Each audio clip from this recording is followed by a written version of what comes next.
네, 여러분 안녕하세요. 합격을 앞당기는 해커스 한국사 능력검정시험 심화 연미정입니다. 네, 우리 이번 강의는요. 지난 시간에 정치사에 이어서 고려 후반부 정치사 다룰 예정이고요. 그래서 원간섭기에 해당이 됩니다. 이 부분 마무리 짓고 그다음에 분야사, 고려시대 때 경제, 사회사, 분야사 파트 들어가도록 하겠습니다. 자, 그러면 우리 좀 전체적인 개괄을 큰 그림 그려드리고 갈 텐데요. 일단 우리가 이제 후반부 보는 거니까 시기를 무신정변부터 끊어서 가도록 하겠습니다. 그래서 이렇게 무신정변 시기부터 고려 후기 파트를 우리가 보는 거죠. 고려 후기 파트. 자, 요 무신정변 이후의 상황을 보게 되면 우리가 이제 무신집권 최충원 시기 때 최씨 집권의 안정기를 겪게 되면서 그 다음에 이제 아들 때인 최우 집권 시기 때 몽골의 침입을 겪게 됩니다. 그래서 최우가 집권할 시기 때 몽골의 침입을 겪고요. 몽골 침입 겪었는데 한 30년 가까이 항쟁을 하게 되는데 결국에는 우리나라 원 간섭기로 넘어가게 돼요. 이렇게 원 간섭기로 넘어가게 된다.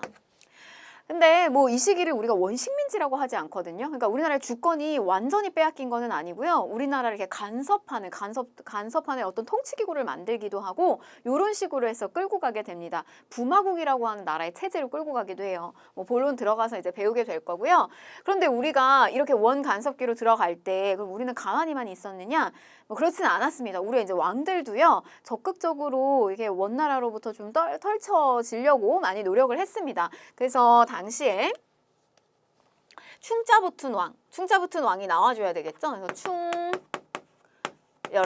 충여랑 그리고 이제 시험에 좀 잘 나오는 거 위주로 짚어드리는 건데요. 충선왕 그 다음에 공민왕 시기 때예요. 공민왕 시기 때. 그래서 여러분 여기에서 공민왕 시기 때 가게 되면 이 시기에 이제 절반의 성공을 이루게 됩니다.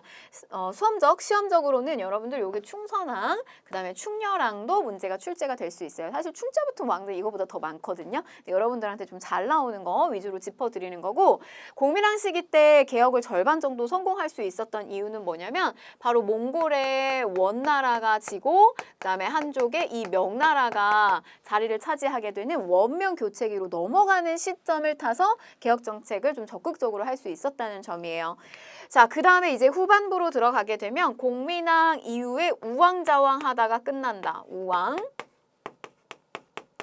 상왕, 그리고 고려의 마지막 왕이 바로 공양왕 이렇게 되겠습니다.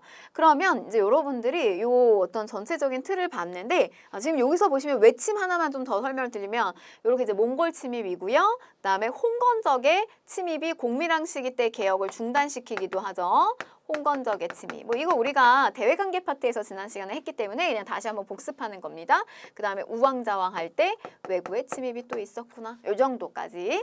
자, 그다음에 당시 이제 지배계층을 다시 한번 정리해 보게 되면 자, 요 시기 때 원나라, 친원 세력, 원나라에 결탁하는 이런 친원파 세력인 권문세족이 등장을 하게 되고요. 이 권문세족을 대응하기 위해서 어떤 존재들을 키워내냐면 특히 공민왕 시기 때 적극적으로 이들을 키워내게 되는데 자, 이때 신진 사대부 계층을 키워내게 됩니다.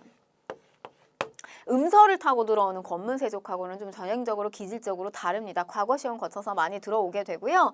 바로 이제 이런 신진사대부가 나중에 고려 말이 되게 되면은 고려 왕조를 두고 고민에 빠지죠. 그래서 갈리게 되는데 이때 고려의 잘못하고 부패한 점은 고치고 그래도 고려 왕조는 유지하고 가자라고 하는 옹건파 사대부가 있고요. 근데 아니다. 완전 고려 무너뜨리고 새 나라를 열어야 된다라고 하는 이제 혁명파 사대부가 있습니다.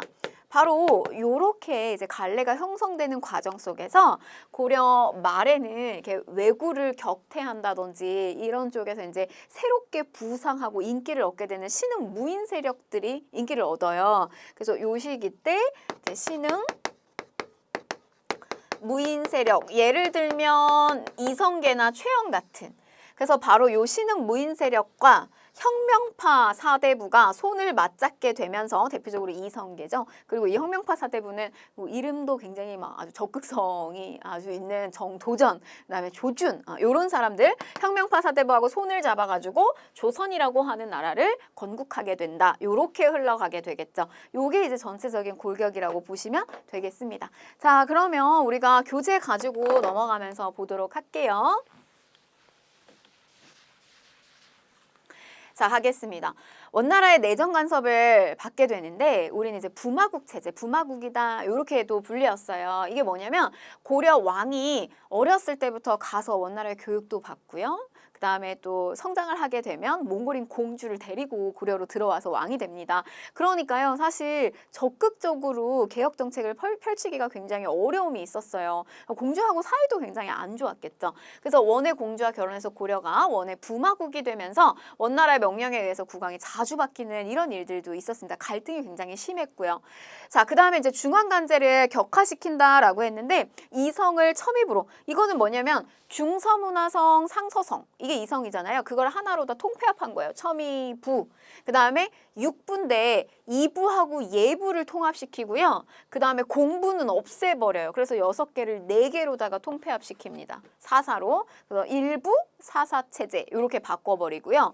그 다음에 이제 중추원을 밀직사로 바꾸기도 하고요.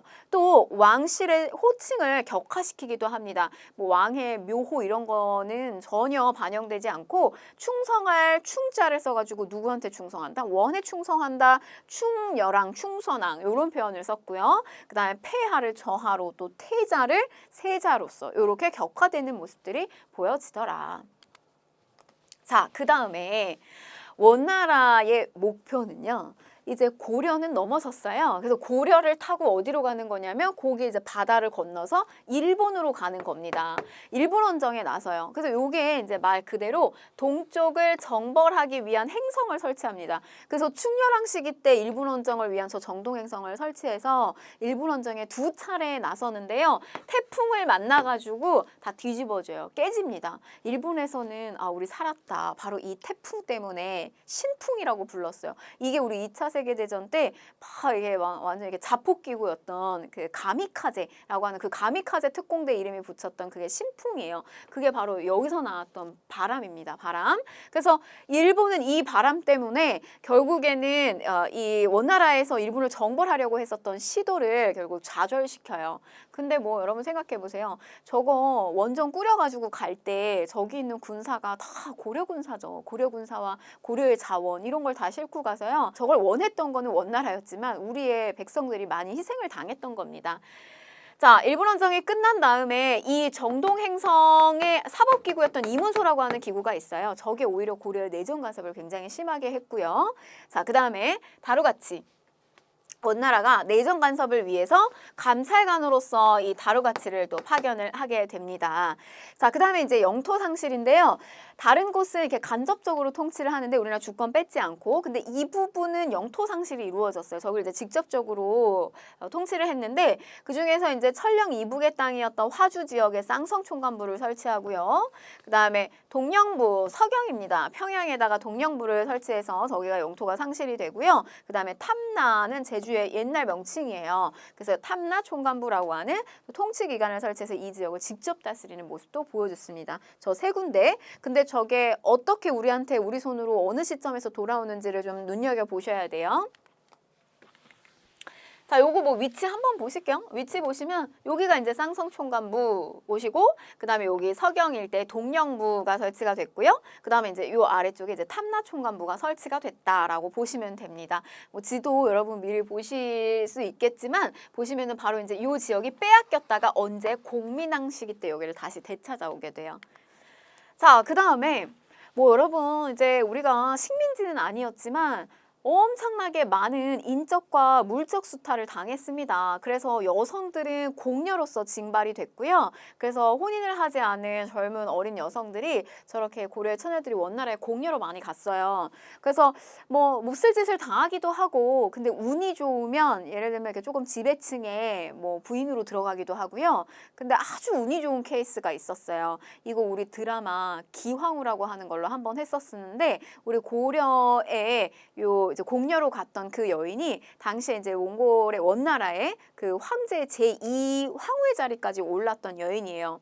그 몽골 황제가 너무너무 예뻐했다 그래요, 이 기왕후를. 그래서 뭐 1황후에까지 올리고 싶었는데 사실 어떻게 보면 고려의 나라에 이민족인 다른 나라를 와가지고 그 여인을 그 왕비로 삼기가 어렵잖아요. 그래서 반발에 부딪혀가지고 제2왕후에 올라갑니다. 근데 실질적으로는 굉장히 많이 예뻐했다고 해요. 근데 이제 생각해보세요. 그 기황후가, 그러니까 황후가 되니까 그 오빠가 있어요. 기철이라고 하는 오빠가 있는데 고려가 얼마나 우습겠어요. 자기의 누이 동생이 원나라에 가가지고 황제의 부인이 됐는데, 그래서 이 기철이 아주 그냥 뭐 여러 가지 뭐 무소불위의 권력을 누립니다. 그래서 그 기철은 권문세족의 상징이 되는 인물이에요. 권문세족의 상징이 되는 인물. 자, 그다음에 이제 응방을 설치했다. 매를 증발하기 위한 관청을 설치하기도 했습니다. 메신저의 역할을 하기도 하고요. 뭐 사냥용 매를 또 위해서 원나라에서 필요한 것을 또 이렇게 매가 많이 증발되기 위해서 저런 것들 많이 설치한 거예요. 응방을. 자, 그다음에 충렬왕. 충렬왕 시기 때 이제 저런 것들을 반원 정책을 실시하기 위해서 여러 가지 개혁 정책을 펼쳤는데요. 자, 우선 이거 합니다. 전민변정 도감이에요. 땅과 그 다음에 백성을 올바르게 돌리는 임시기구입니다. 전민, 병정, 도감이에요. 땅이 다 누구한테 들어갔냐면 권문세족한테 들어갔고요. 그 다음에 백성들, 노비로 전락하는 거예요. 누구의 노비로? 권문세족의 노비로. 그래서 저거를 다시 원래대로 돌려주는 게 전민, 병정, 도감입니다. 그러니까 즉 저건 뭐냐면 권문세족의 힘을 빼는 거라고 생각하시면 되겠고, 우리 저거 굳이 유사 개념 한번 떠올려 보면 광종 시기 때 호족의 힘을 빼려고 노비양건법 실시했잖아요. 그거랑 비슷한 거라고 보시면 되겠어요. 근데 이거는 충렬왕 때 설치가 되는데 또 나와요. 나중에 또 설치가 됩니다. 그 말은 무슨 말이냐면 설치가 됐다가 또 다시 제대로 안 됐다가 그래서 또 설치하고 이런 거라고 생각하시면 되겠고, 자, 충렬왕 시기 때 빼앗긴 동령부, 빼앗긴 제주 탐라 총관부는 이때 반환을 받아요. 근데 어딜 못 받았어요? 쌍성 총관부. 그게 바로 공밀왕 시기 때 우리가 얻게 됐다는 거. 자, 그 다음에 충선왕입니다. 자, 여러분 보시면 이제 이 충렬왕 같은 경우는요, 최초 이제 고려에서 원간섭기 때 국제 결혼을 한 왕이에요. 말하자면. 그래서 당시에 이 제국대장 공주하고 혼인을 해서 돌아오게 되는데, 제국대장 공주는 뭐 일명 남편 뺨 때리는 여자예요. 자기 저 충렬왕이 자기가 원하는 거를 제대로 들어주지 않았다고 해서 막 신료들이 보는 앞에서 막 뺨도 때리고 굉장히 폭력적인 모습을 막 보이거든요. 어떻게 보면 생각해보세요. 이 제국대장 공주의 입장에서도 생각해보면 좀 안 됐어요. 어린 나이에 다른 나라에 자기들이 지배하고 있는 나라에 정략 결혼으로 와가지고 타지에서 굉장히 외로움을 많이 탔다고 해요. 그래도 이제 폭력은 우리가 그건 받아들일 수용할 수가 없지만 아무튼 둘 사이가 안 좋았거든요. 근데 요 둘 사이에서 자식을 봅니다. 그 자식이 누구냐면 황금씨족, 바로 충선왕인 거예요. 그래서 이 충선왕은 한쪽에는 고려인의 피가 흐르고 한쪽에는 제국대장 공주 어머니 이 몽골인의 피가 흐르는 아주 황금씨족이에요. 근데 저 충선왕은 개혁적 성향이 되게 강한 인물이었고, 또 한편으로는 저런 어떤 혈통 때문에 스펙이 되게 짱짱한 왕이기도 했어요. 그래서 당시에 원나라의 수도인 이 연경, 북경 일대에다가 학문연구소인 만건당을 설치해가지고 저런 쪽에도 관심이 많아가지고 당시에 우리 쪽에 고려의 성리학자인 이재현과 그 다음에 이제 중국의 당시에 원나라에 있었던 뭐 조맹부와 같은 그런 유명한 인물들을 막 교류시키기도 하고 그런 것들을 활발하게 합니다. 그러니까 원나라 쪽에도 영향력이 있고요. 고려에서도 좀 영향력이 있는 그런 인물이 충선왕이었어요. 근데 아버지하고 사이가 안 좋았다 뭐 이런 이야기가 나오면 충선왕 얘기입니다. 엄마하고 아버지가 사이가 안 좋으니까 충선왕도 아버지를 보면서 굉장히 그 미움이 많이 싹 텄고, 그 다음에 또 권력을 두고도 갈등 관계에 많이 놓였어요. 그래서 사이가 많이 안 좋았다는 거. 자, 그 다음에 사림원, 왕명의 출납을 담당하는 저런 사림원이라고 하는 기구는 충선왕 겁니다. 잘 나오니까 한번 보시고요. 자, 뭐 굉장히 사회는 혼란스러웠겠죠. 권문세족이 고위관직을 다 독점을 하고요. 그리고 또 농장 같은 것들 이제 확대를 하게 됩니다. 그래서 권문세족이 너무 토지를 많이 가져가지고 대농장을 이루니까 바늘 하나 일반 백성이 꽂을 데가 없다더라. 뭐 이런 이야기가 있었어요. 자, 그 다음에 풍속에 대한 변화가 있는데 몽골풍을 유행을 합니다. 몽골풍이 유행합니다. 왜냐면 이제 막 여러 가지 문화가 섞이겠죠. 그래서 변발. 이게 변발 우리 옛날에 TV 이런 데서 많이 나왔는데 머리 여기 위에만 남기고 좀 충격적이에요. 사실 보기에 여기 위에만 남기고 나머지는 다 밀고요. 이렇게 꼬리를 내는 이런 형태입니다. 이런 식의 막 변발을 억지로 시키기도 하고 유행하기도 하고요. 그 다음에 족두리 같은 거. 또 호복이나 뭐 연지곤지나 뭐 이런 것들도 많이 유행을 하게 되고요. 자, 그 다음에 조혼이 성행을 했어요. 조혼 같은 경우는 어릴 때 빨리 혼인을 시켜버리는 거예요. 왜냐면 공녀로 많이 끌려가니까. 그래서 몹쓸질 당하니까 저런 조혼을 많이 성행을 시켰다는 거고, 또 원나라를 통해서 성리학이라고 하는 게 들어오게 되고요. 또 역법도 들어옵니다. 수시력이라고 하는 뭐 계산이에요. 시간을 계산하는 역법이나 화약제조법 같은 것도 들어오면서 문화교류가 많이 이루어졌다. 근데 여러분 우리 고려 쪽의 문화도 또 들어가요. 저쪽에. 그래서 막 뭐 예를 들면 고려양이라고 해서 고려의 문화가 많이 들어가는데 특히 기황후가 하는 여러 가지 막 패션을 선도했다 그래요. 그래서 이 고려의 여인인 기황후가 쓰는 뭐 여러 가지 의상이라든지 화장품이라든지 이런 것들 많이 또 퍼뜨리고 했다고 합니다. 자, 다음 배경으로는 또 국민학이 이제 개혁정책의 배경이죠. 국민학 하이라이트예요. 여러분 이 부분 잘 보셔야 되겠고, 대외적으로는 원명교체기가 되면서 원나라의 간섭이 약해지더라. 그래서 이게 가능했다는 거예요. 또 대내적으로는 신진사대부들을 적극적으로 키워냈다. 그 다음에 하나가 더 있어요. 바로 이 공민왕은 앞에 충렬왕 제국대장공주하고 갈등이 굉장히 컸잖아요. 충렬왕이 뭘 하려고 하면 막 자꾸 태클을 걸고. 근데 공민왕은 누가 쫓아오냐면 노국대장공주가 와요. 노국공주. 근데 이 노국공주가 굉장히 이 공민왕을 사랑했어요. 공민왕 역시 마찬가지로 정신적 지주가 노국공주였어요. 그래서 노국공주는 자기는 고려의 여인으로 왔기 때문에 자기의 이 왕 공민왕을 위해서 자기는 모든 것을 다 적극적으로 지지하고 응원하겠다. 고려의 어떤 개혁 정치에 있어서 그런 여인이었습니다. 공민왕이 뭐 사랑하지 않을 수가 없었겠죠. 자, 그래서 이제 그런 어떤 기반 속에서 이제 공민왕이 적극적인 개혁 정책을 펼치게 되는데 원나라에 반하는 자주 정책을 하게 됩니다. 자, 제가 아까 기황후 얘기했잖아요. 권문세족이 상징이 되는 인물이에요. 기철, 숙청. 이거 공민왕 때 이루어지는 거고요. 그 다음에 정동행성 사법기구 일본 원정에 나서려고 했던 이문소가 남아가지고 오히려 우리를 간섭하게 했던 거 이걸 폐지하고요. 그 다음에 그 관제가 엄청나게 많이 격화됐잖아요. 또 원나라 연호 사용 중지 이런 것들 다시 원래대로 이성육부 체제로 돌립니다. 자, 그리고 쌍성 총관부를 공격해서 천령 이북의 땅을 수복하기도 했다라고 하는 거예요. 자, 그리고 이제 변발 이런 거 금지하고요. 또 오랑캐 목장 호복을 또 폐지하기도 했다는 거. 이런 전면적인 개혁을 공민왕 때 실시하게 되고요. 자, 그래서 쌍성총관부 우리 앞에서 지도 제가 살짝 보여드렸는데 이 부분을 빼앗겼다가 다시 찾아왔다라고 생각하시면 되겠어요. 자, 그 다음에 이제 이어서 왕권 강화도 해야 되겠죠? 적극적으로 왕권 강화합니다. 자, 이게 뭐냐면 여러분 정방은 인사를 정한다. 제가 이렇게 기억을 하라고 했어요. 그래서 우리 저거 최후 무신집권기 시기 때 인사권을 가지고 있는 기구였잖아요. 근데 저게 너무 저기서 인사행정이 이런 게 뭐 부정부패가 있고 남발을 하는 거예요. 그래서 저 정방을 폐지했던 것이 또 공민왕이고요.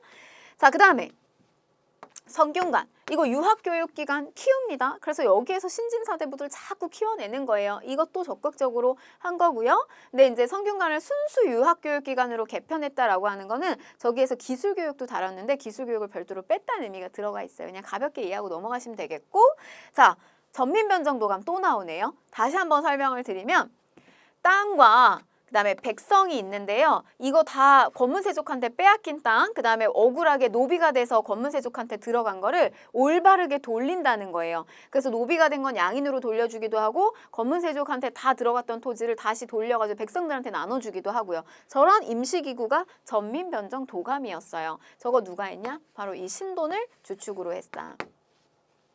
이 신돈이 등용되는 시점이 되면 노국공주가 아이를 낳다가 결국엔 사망을 하게 돼요. 그래서 그런 어떤 충격적인 사건이 발생을 하게 되면서 공민왕이 정치를 하는데 굉장히 이제 좌절감을 많이 느끼고 정치에 대한 어떤 욕심이 많이 내려놓게 됩니다. 그러면서 당시에 사실은 그 중앙에 어떤 기득권 계층이 있었을 텐데 이런 승려에게 많이 마음을 또 달래고 의존했을 거라고도 보고 있어요. 그래서 이 신돈을 등용시켜가지고 적극적으로도 정권을 이임하게 됩니다. 그래서 저 신돈이 전민병전 도감을 적극적으로 설치하게 돼요. 근데 생각해보세요. 얘가 갑자기 어디서 굴러온 돌이 들어와가지고 권문세족한테 타격을 입히잖아요. 적이 많이 생기겠죠. 결국 신돈은 또 시해를 당하게 됩니다. 자, 신진사대부의 성장, 특히 적극적으로 고려 말에 키웠다. 그래서 공민왕의 개혁정책 과정에서 많이 키워졌고요. 성리학을 바탕으로 개혁적 성향을 가지고 있고요.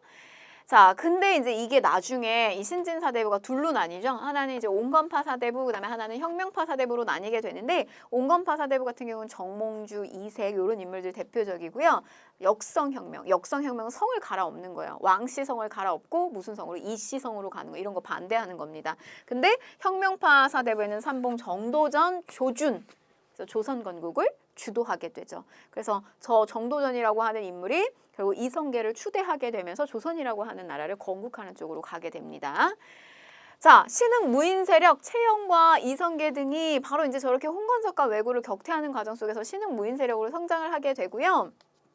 우왕 시기 때 최영이 이성계와 사대부 세력의 지원을 받아서 권문세족 추출하고 왕권을 권력을 회복을 하게 됩니다. 여기까지 우리가 앞에서 다 설명했던 내용이고요. 이제 이 부분을 좀 보셔야 되는데 요동정벌, 요동을 치러 가라. 이게 무슨 말이냐? 여길 치란 이야기잖아요. 우왕 때 명나라가 천령 이북에 천령위를 설치할 것을 통보한다. 자, 이 말은 무슨 말이냐면 우리 예전에 여기가 이제 화주 지역 쌍성총관부가 있던 곳이었잖아요. 이거를 공민왕 시기 때 되찾았단 말이에요. 근데 공민왕 시기 때 이거를 찾았는데 그때가 원명교책이었죠. 근데 그때 이 공민왕이 저거를 획득해가지고 이거를 고려가 다시 가질 수 있었던 이유는 명나라의 도움이 있었다 이거예요. 그래서 약간 이런 느낌이에요. 원이 가니까 몽골이 가니까 명이 오네. 원나라가 가니까 명나라가 온 거야. 명나라가 이 지역 우리 도움으로 차지했으니까 우리 여기다 군사기지 설정할 수 있도록 놓을 수 있도록 우리한테 줘. 이게 명이 천령 이북에 천령 위를 설치하겠다는 걸 통보하는 거예요. 그래서 이렇게 하니까 당시에 최영이 어떻게 하냐면 전면전이다. 요동 치러 가자. 이런 주장을 해요. 근데 그때 누구를 보내냐면 책임자로 이성계를 보냅니다. 그래서 이성계한테 여기 치러 가라고 명을 내려요. 근데 내렸는데 사실 이성계 입장에서는 굉장히 고민이 들었어요. 왜냐하면 이런 고민이 들었을 거예요. 뭐냐면 여기를 치는 건 문제가 아니에요. 당장 여기를 치는 건 문제가 아닌데 국제정세에 돌아가는 상황을 보니까 이미 원나라는 지는 해고 명나라가 뜨는 해잖아요.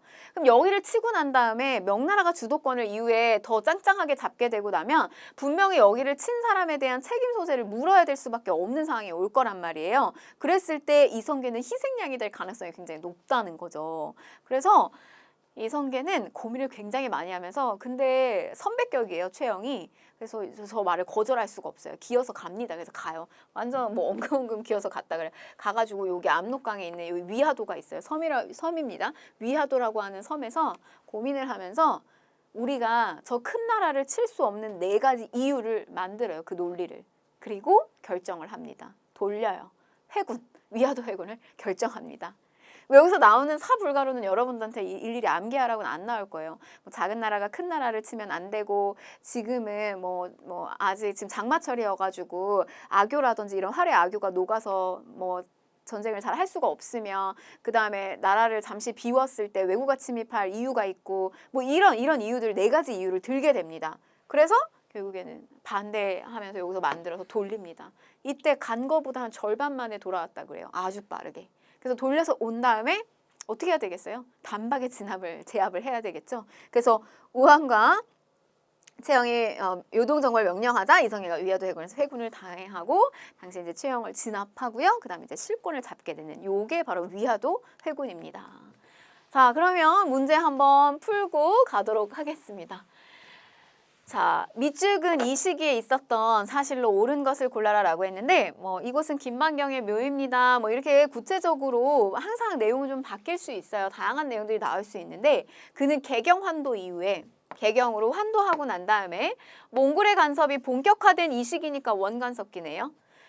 고려와 몽의 연합군이 어디 일본 원정에 참여를 했습니다. 원간섭기 얘기하는 거네요. 그러면 보시면 자, 1번 우리가 아직 안 배운 선지들도 있는데요. 삼수병으로 구성된 훈련도감이 창설이 되었다. 저거는 조선 시기에 들어갑니다. 선조 시기 때 나오게 될 거고요. 조선 선조. 그다음에 삼군부가 부활하여 군국 기물을 전담하였다라고 했는데 요거는 흥선대원군 시기 때 나오게 될 거예요. 자, 그다음에 이제 3번 보시면 중서문화성과 상서성이 두 개의 이성이 첨의부로 하나로 개편이 된 거 요거네요. 정답. 그래서 일부 사사체제로 통폐합된 거. 자, 4번 초계문 신제의 인재를 양성하기 위한 초계문 신제가 시행되었다라고 했는데 요거는 경조 시기가 되겠고요. 자, 5번 보시면 국방의 문제를 논의하기 위한 비변사가 설치가 되었다. 요거 조선 시기로 들어가게 됩니다. 그래서 요거는 삼포해란이 일어난 중종 시기 이렇게 보시면 되겠습니다.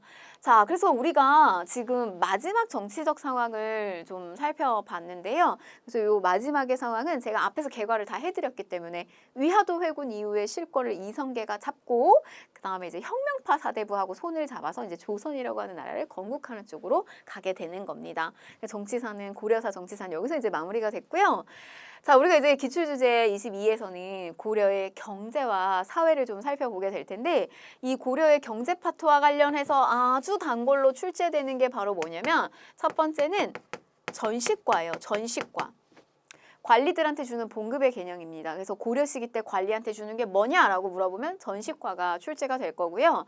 이게 여러분들 우리가 고대 파트에서는 노급이라든지 관료전 이거 비교하면서 배웠잖아요. 그런 연장선상이라고 보시면 돼요.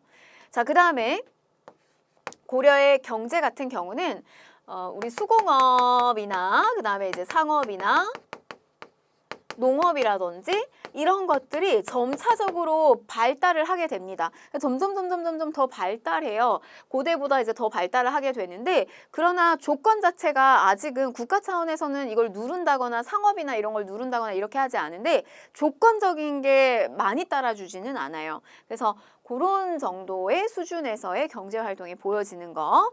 그 다음에 사회사 파트 같은 경우는 여러분 신분제도 잘 보셔야 되는데 특히 이 시기의 신분제도는 중간계층이 등장해요. 그래서 아주 귀족도 아니고 그 다음에 일반 양인도 아닌 중류층이라고 하는 계층을 좀 주목해서 여러분들 보셔야 됩니다. 중간계층. 자, 그러면 경제 한번 보실게요. 자, 전시과 보는 겁니다. 자, 토지제도의 변천인데 태조 왕건이죠? 이거 태조 왕건의 업적에서 했어요. 역할 분담에 따라서 토지를 주는 거. 역할 분담에 따라서. 공신들에게 인품과 공로에 따라서 토지를 지급을 하게 됩니다. 내가 왕이 되는데 나한테 기여도가 높은 사람한테 주는 거예요. 자, 그 다음에 시정전시과. 이건 뭐냐면 경종 시기 때 이제 처음으로 전시과가 생깁니다. 시정 처음 생긴다. 역시 순서대로는 이렇게 역시 개경 이렇게 흘러갈 거예요. 역시 개경 이렇게 흘러갈 건데 시정전시과 이거 뭐냐면 전현직 관리에게 주는 겁니다. 그러니까 현직자 관리한테 주는 거고요. 그 다음에 내가 물러나고 나서도 전직자한테 주는 거예요. 그럼 이런 개념이면 이런 개념을 생각하시면 돼요. 만약에 여러분들이 시험을 쳐가지고 공무원이 됐어요. 그럼 내가 현직에서 일을 할 때도 받는 거고요. 내가 물러나고 나서 전직자가 돼도 받는 거예요. 연금처럼. 시정전시과예요. 경종 때. 근데 이때 공복과 이 공복은 뭐냐면 옷의 색깔 그 기준인데 이 사색공복이라고 하는 게 언제 만들어졌냐면 광종 시기 때 만들어졌습니다. 자단, 비녹 이렇게 그런 체제가 섞여요. 그런 것들 기준이 섞이고 그다음에 여기 인품이 반영됐다 그래요. 근데 저 인품은 막 성격이 뭐 더럽고 뭐 성격이 좋으면은 뭐 더 주고 뭐 안 좋으면 안 주고 뭐 이런 게 아니라 저 인품은 가문의 어떤 급 이런 거 정도라고 보시면 되겠어요. 그 가문의 급. 무슨 말이냐? 왕권이요. 이 왕권이 강화되려면 자기들이 뽑는 신료가 이 왕에게도 조금 이렇게 지지해 줄 수 있는 그런 힘을 가지고 있는 그런 신료들에게 좀 더 이런 토지를 지급했다 정도로 이해하시면 되겠습니다. 자, 그래서 인품과 공복을 기준으로 전지와 시지를 줬다. 어떤 거 준 거냐? 전식과 전지와 땅과요. 땔감, 시지를 주는 거예요. 땔감. 저게 어떤 개념이냐면 땔감을 준다는 거, 임야 이런 표현을 붙이기도 하는데 연료에 해당되는 걸 주는 거예요. 뭐 굳이 얘기하자면 우리가 현대사회로 얘기하면 우리가 월급도 돈으로 계좌로다가 싸주는데 한편으로는 뭐 예를 들면 주유권이라든지 뭐 이런 거를 주는 거라고 생각하시면 됩니다. 그래서 땅과 시지, 땔감을 준다는 거. 자, 특징.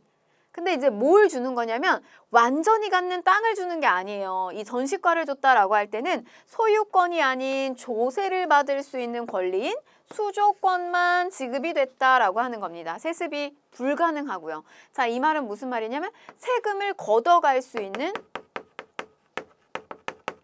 수조권. 그러니까 땅 자체를 아예 주는 소유권을 주는 개념이 아니에요. 이 땅을 경작하는 사람은 따로 있어요. 근데 여기에서 예를 들면은 뭐 300가마가 나와요. 그래서 생산량의 10분의 1 정도를 국가한테 세금을 줘야 되는 거죠. 그러면은 30가마 정도를 국가한테 세금을 주게 되는데 요 세금을 걷어가는 이 수조권이라고 하는 걸 관리한테 주는 거예요. 이렇게. 그래서 조세를 걷는 거, 이 권한을. 그래서 30가마 정도 관리가 가져가는 겁니다. 봉급의 개념으로. 이게 수조권이에요. 조세징수권. 원칙적으로는 세습은 불가합니다. 자, 역시 개경. 역시 개정전식과 그 다음에 고치는 거예요. 개정전식과. 왜냐하면 이게 봉급의 제도가 생겼어요. 근데 다 그게 완성형으로 시스템이 갖춰지진 않아요. 항상 제도를 쓰다 보면 불편한 점이 있고 뭔가 미흡한 점이 있죠. 그래서 그런 것들 개선하는 거예요. 그래서 보면 지급 기준에서 인품을 배제하고 관등만 고려해서 토지를 지급한다. 인품을 배제하고 관등만 고려해서 토지를 지급한다. 라고 하는 거. 그러니까 이제 저런 주관성을 좀 빠지게 하고 관등만 고려를 하게 되는 겁니다. 개정전식과. 자, 그 다음에 이제 마지막 개경, 역시 개경 순서대로 보세요. 역시 개경, 경정 마지막 꽂히는 겁니다. 경정전식과 문종인데요. 여기에서 핵심은 뭐냐면 쉽게 말해 연금 없애는 거예요. 전직자가 한테 지급되는 그 토지 주지 않고요. 현직 관리를 중심으로 토지를 지급하게 됩니다. 왜냐하면 전직한테 계속 주게 되면 죽을 때 반납해야 되는 거거든요. 그러면 모자르는 거예요. 땅은 한정적인데 관리는 계속 생기고. 그래서 마지막 전시가는 핵심이 뭐냐면 현직자한테만 주는 거다. 이렇게. 개정전시가에서 핵심이 뭐냐 그러면 인품이 빠지는 거예요. 주관성이 빠지게 됩니다. 자, 그 다음에 또 뭐 무관에 대한 대우도 개선을 시켰다. 왜냐면 이제 이 시기 때 거란 침입을 물리치고 좀 공이 있어가지고요. 무관에 대한 대우를 좀 어느 정도 개선시키는 모습도 보여지더라. 자, 그러다가 이제 이 무신정변 시기로 들어가게 되면서 전시과 제도가 붕괴가 돼요. 귀족들이 토지를 독점하고 세습하고 이렇게 되면서 관리들에게 지급할 토지가 없어지게 되고 붕괴가 됩니다. 자, 그래서 어떻게 하냐면 이 체제의 붕괴로 관리들에게 땅하고 녹봉 같은 것들을 지급할 수가 없게 되자 현직 관리를 위주로 이렇게 땅 일부를 주게 된다라고 하는 거예요. 저기서 얘기하는 이제 녹봉은 뭐냐면 땅 말고요. 우리 왜 1년에 요새는 그런 게 좀 많이 사라졌거든요. 근데 옛날에는 추석이나 뭐 이런 설이나 명절에 1년에 2번 정도는 지하철이나 버스 타면은 쇼핑백에 그득그득 이렇게 현물 상품 많이 가지고 다녔어요. 뭐 상품 거론해도 그 햄 이런 거 아니면 뭐 샴푸 같은 거 이런 것들 많이 줬단 말이에요. 그러니까 녹봉은 그런 것도 1년에 한두 번씩 줬단 말이죠. 근데 저런 거조차를 줄 수가 없게 되는 거예요. 그래서 녹봉도 못 주니까 이제 그걸 대신해서 주는 땅이 녹과전이에요. 녹과전. 그러니까 전시과가 무너졌다고 생각하시면 됩니다. 마지막 원종 시기 때. 자, 그러면 이제 보시면 역시 개경에서 처음에 역분전, 그다음에 시정전식과, 그다음에 개정전식과 고치는 거죠. 마지막 경정전식과 무너지고 녹과전 이렇게 보시면 되겠어요. 자, 그러다가 여기까지가 이제 고려고요. 고려 말쯤이 되면 공양왕쯤이 되면 과전법 이걸 실시해요. 국가재정을 확보하고 신진사대부의 경제적 기반을 마련하기 위해서 과전법. 이거는 지금 순서가 어떻게 되냐면 위하도 해군. 이성계가 위하도 해군을 돌리고 난 다음에 1391년에 과전법을 시행을 하게 됩니다. 그럼 저건 누구한테 주는 거냐면 신진사대부들한테 주는 거예요. 이 신진 세력들에게. 그래서 정도전, 조준, 이게 이제 조선으로 넘어가는 길목이에요. 근데 저 토지 제도는 공양왕이라는 거예요. 마지막 고려 시기 때 왕이죠. 어디에 한해서? 경기 지역에 한해서. 여기도 똑같아요. 녹과전도 경기에 한해서입니다. 그래서 과전을 지급하게 된다. 순서 역시 개경, 녹과전, 과전법으로 들어갑니다. 자, 그 다음에 이제 기타 농업과 수공업의 발달을 좀 간단히 볼게요. 자, 농법 발달하죠. 비료예요. 12법. 그다음에 윤작법, 요거는 돌려짓는 거예요. 2년 3작 해서 한 작물만 계속 심는 것이 아니라 여러 작물을 돌아가면서 해서 심어가지고 땅의 지력을 높여줄 수 있는 뭐 콩과 같은 작물을 심기도 합니다.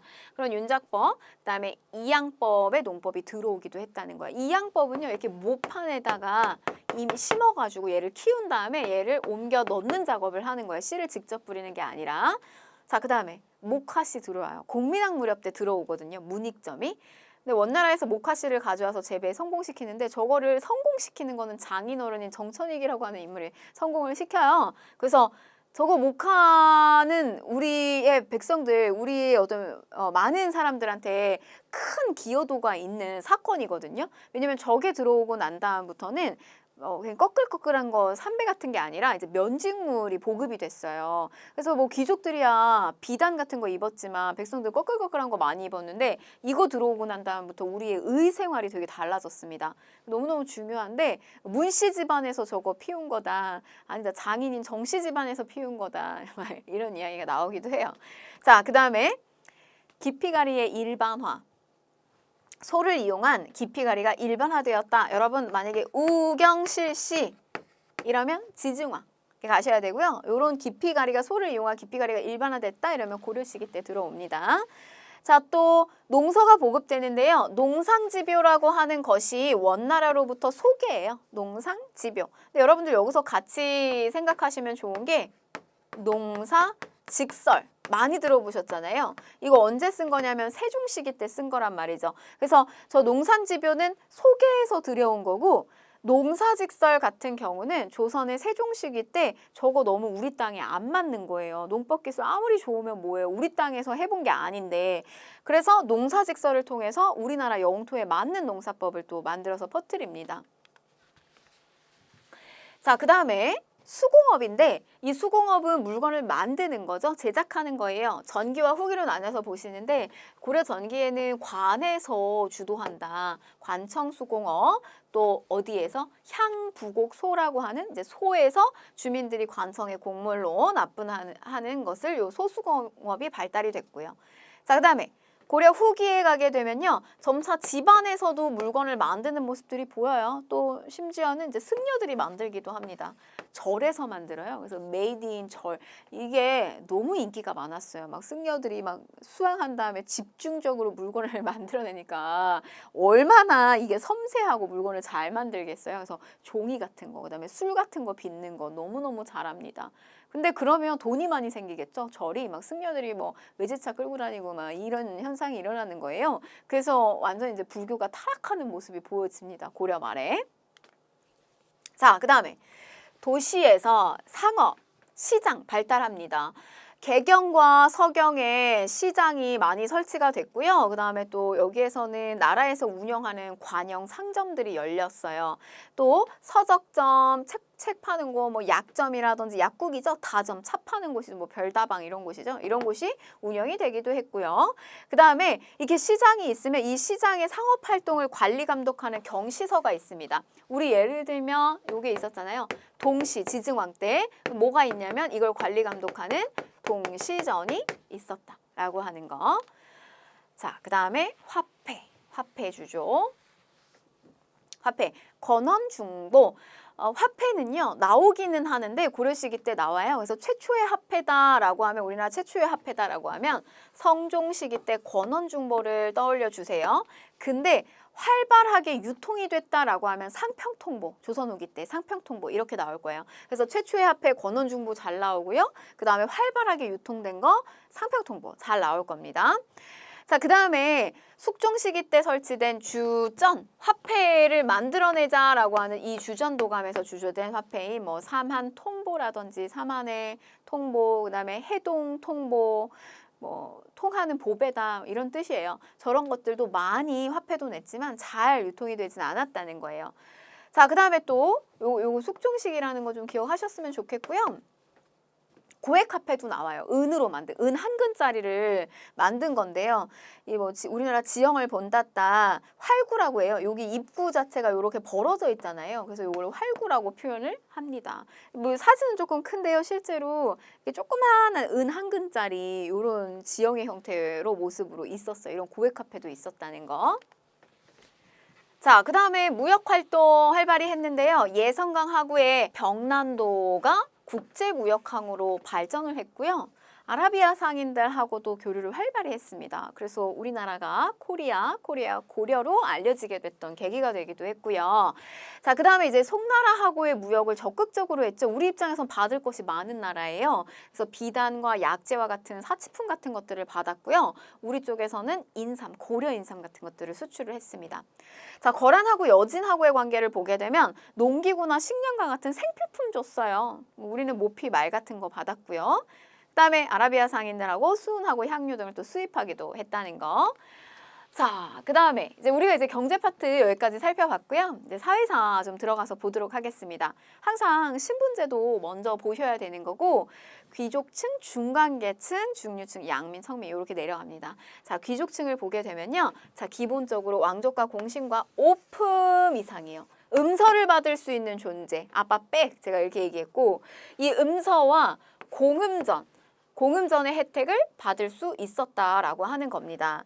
그래서 공음전은 토지예요. 5품 이상 관리에게 지급된 땅입니다. 저런 것들은 세습이 가능해요. 그러니까 아바 백인 저 음서와 관리 등용을 막 할 수 있죠. 그러니까 취업이 쉬운 거예요. 그리고 공음전과 같은 경제적 기반이 이미 마련된 계층이에요. 그래서 저런 거 두 개 가지고 계속해서 문벌귀족은 이 그룹은 무너지지 않고 형성이 되는 거죠. 자, 초창기에 이제 여기에 귀족층에 해당되는 건 초창기에 호족, 그다음에 문벌귀족, 그리고 무신으로 바뀌죠. 권문세족, 그다음에 신진사대부 이런 변화를 겪게 되고요. 자, 그다음에 이제 중간계층을 보게 되면 이 중간계층은 직역을 세습하고 그 대가로 국가로부터 토지 외역전을 지급을 받습니다. 그러니까 주로 역이 세습되는 거예요. 여전히 이제 신분제 사회인 것을 볼 수가 있고요. 뭐 대표적으로 예를 들면 군인 같은 경우나 군인전을 받는 군인 같은 경우나 그다음에 외역, 바깥에서 일한다 이러잖아요. 주로 향리층이 외역전을 받는 그런 계층이라고 중간계층이라고 보시면 되겠어요. 그래서 향리 좀 구체적으로 한번 보시면 지방호족. 지방호족을 향리화로 시스템 안에다가 들어오게 했죠. 이거 언제 때냐면 성종이라고 제가 개괄 해드렸습니다. 그래서 지방호족 세력을 재편하는 과정에서 등장해서 무신집권 이후 중앙으로 진출했고요. 지방행정의 실무를 담당을 하게 됩니다. 그래서 아주 이제 상층의 호장과 부호장, 뭐 하층의 향리로 구성이 되어 있고 또 기인, 그다음에 사신관에 의한 통제를 받기도 했다는 거. 자, 그다음에 이제 양민입니다. 양민은 백정이에요. 고려 시기 때 백정이라고 얘기하면 그냥 일반 농민 얘기하는 겁니다. 주로 농업에 종사하는 농민이고요. 과거 응시가 가능했지만 뭐 형식적인 거라는 거. 그다음에 특수한 집단민으로 향, 부곡, 소민이 있었고요. 일반 양민보다 세금을 많이 내는 좀 차별받는 그런 계층이었죠. 자, 그다음에 천민, 노비죠. 대다수가 노비고 그리고 매매나 상속, 증여의 대상이 됐었던 재산에 속하는 게 노비예요. 그래서 사실은 뭐 여기에는 사람이지만 노비는 사람이지만 사람으로서 존중받고 있는 존재들이 아닙니다. 사고 팔리는 거죠. 자, 그다음에 이제 고려의 사회의 여러 가지 모습 중에서 좀 시험에 잘 나오는 게 바로 요 향도.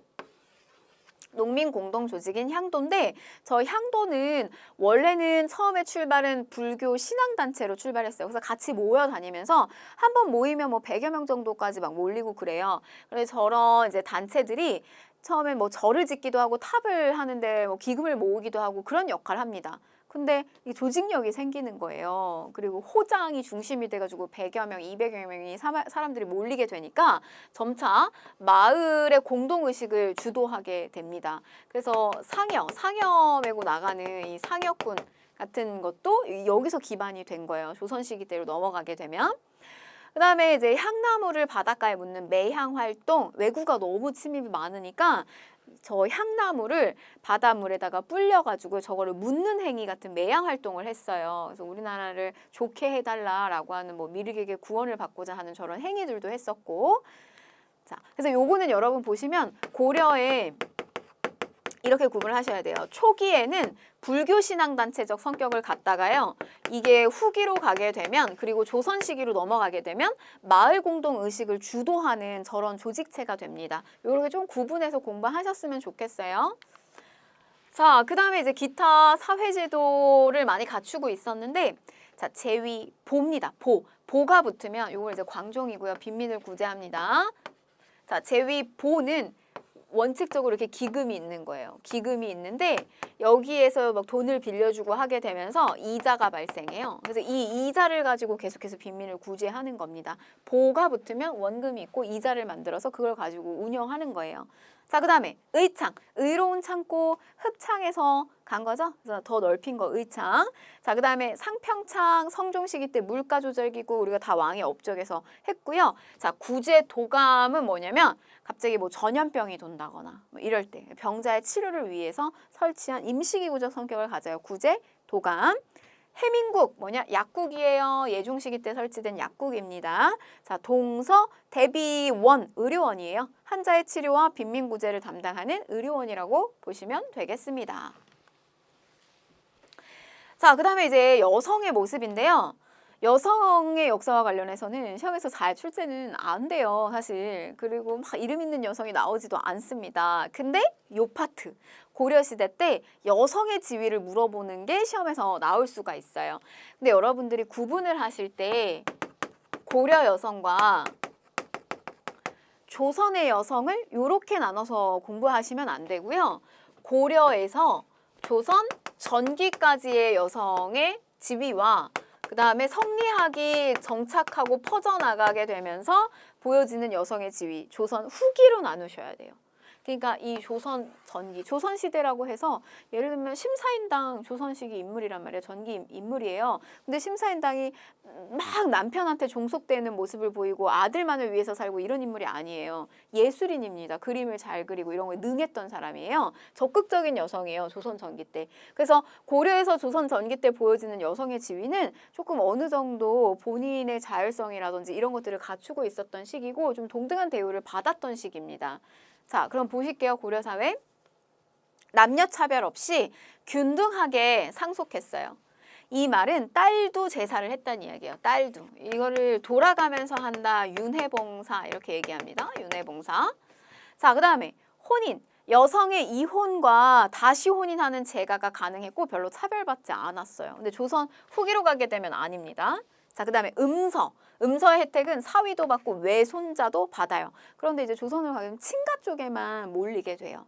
이런 것들이 고려 여성의 모습이라는 거. 자, 그러면 이제 요걸 바탕으로 해서 좀 문제 풀어보도록 하겠습니다.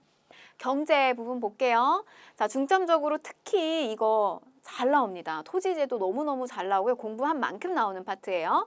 자, 가나에 해당하는 토지제도에 대한 설명으로 옳은 것을 보기에서 골라라라고 했는데, 자, 가보시면 경종이네요. 처음 만들었다, 처음이에요. 처음. 시정. 그래서 이때 직관과 산관. 자, 요거 표현 좀 볼게요. 요거는 현직자 얘기하는 거고요. 이거는 물러난 사람 얘기하는 거예요. 전직자. 상관. 그래서 각 품의 전식과를 처음으로 제정하였다. 경종 때 시전전식과. 자, 그 다음에 나. 공양왕이네요. 고려의 마지막 왕이잖아요. 이때 도평의 사사가 글을 올려서 과전을 주는 법을 정했다. 과전을 주는 법을 정하자고 요청하니 왕이 따랐다. 공양왕. 과전법 이렇게 되네요. 시정전식과 과전법. 자, 문제 풀어볼게요. 기억 보시면 가. 전지와 시지를 지급하여 수치의 권리를 행사하게 됐다. 그래서 이게 뭐냐면 이제 수조권 가져갔다는 이야기예요. 근데 뭘 주느냐? 땅을 받고요. 그 다음에 땔감 받는 거예요. 여기에서 이제 수치할 수 있는 수조권을 받았다. 맞는 요 자, 니은.